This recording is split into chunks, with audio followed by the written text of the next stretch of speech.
As we've seen at the beginning of this course, the role of a fallback route is to catch any incoming request that hasn't been routed and to respond to the client with an appropriate error code, which usually is a 404 not found.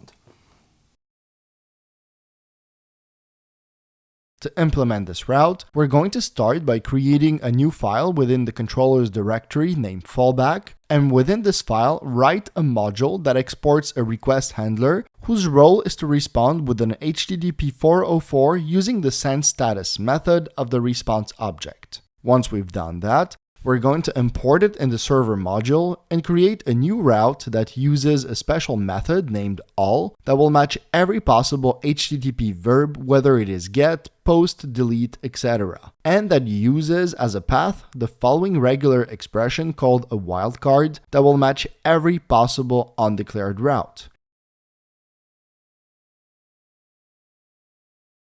Once we've done that, to verify that this fallback route is working, all we have to do now is send a GET request to an undefined foobar path, which as you can see causes the application to successfully respond with an HTTP 404.